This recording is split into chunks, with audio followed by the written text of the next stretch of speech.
You already have everything you need to understand this law.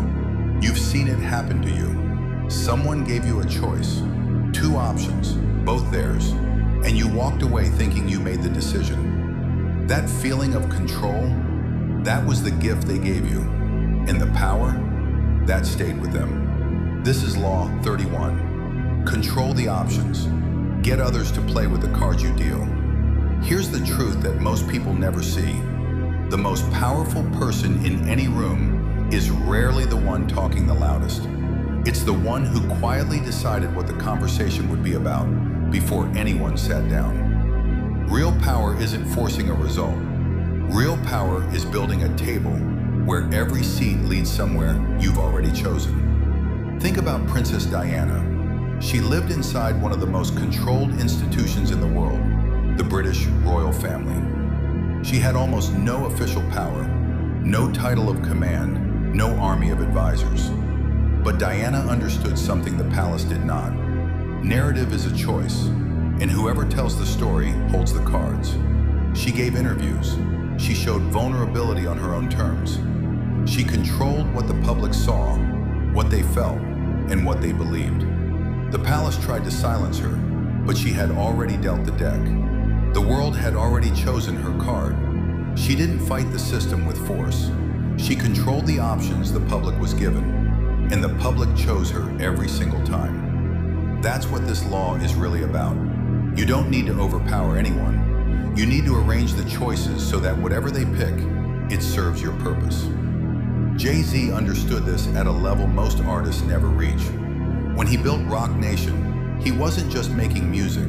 He was redesigning what it meant to be an artist. Most musicians had one option: sign with a major label, give up control, and hope for royalties.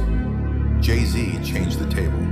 He created a company that gave artists a different kind of deal, a different structure, a different ceiling. He didn't beg the industry to treat artists better. He built a room with new options, and then invited people into that room. Whoever walked in was already playing his game. That's the move. Don't argue about the rules. Build the room. Now here's the lesson that lives inside both of these stories. Control of options is not manipulation for the sake of ego. It is strategy for the sake of survival and success. The world will always try to hand you someone else's cards. Your job, the work you must commit to every single day, is to know your own hand, build your own table, and understand that whoever frames the choice holds the outcome. Abraham Lincoln knew this. When he navigated a divided cabinet full of rivals who each thought they should be president, he didn't eliminate them or fight them directly. He gave them roles, shaped the decisions they were allowed to make, and structured government so that no single rival could move against him without moving against the Union itself. He controlled the options available to his enemies. He turned opponents into instruments. That is mastery. 3 lessons live here that you must carry with you. First, never present an open field. An open field invites chaos, resistance, and unpredictability. When you give people too many choices, they feel powerful, and they start choosing things that don't serve you. Instead, curate the options. Offer 2 or 3 paths, all of which lead somewhere you can work with. You stay in control without ever appearing controlling. Second, reframe before you respond. When someone comes at you with demands or ultimatums, don't react immediately. Pause.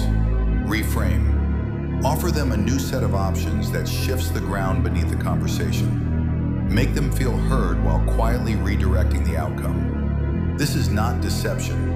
This is emotional intelligence at its highest level. Third, know what you want before the room fills up. The people who get outmaneuvered are the ones who arrive without a clear destination. You must know your goal. When you know where you want to go, you can design every conversation, every offer, every choice to point in that direction. Preparation is the foundation of all real power. The action you take this week is simple but profound. Look at one relationship in your life, professional or personal, where you have been reacting instead of directing. Identify the moment where someone else is setting the terms. Then ask yourself, what are the options I can offer that still serve my goal? Rearrange the deck. Deal from your own hand. You are not here to play the game someone else designed for you. You are here to build the table, shuffle the cards, and create conditions where your vision can win. That is not arrogance, that is leadership. If Law 30 taught you to make your accomplishments seem effortless, Law 31 teaches you to make your power invisible. And Law 32 is coming. It will show you how to play to people's fantasies in ways that make them follow you willingly. Every single law in this series is a tool.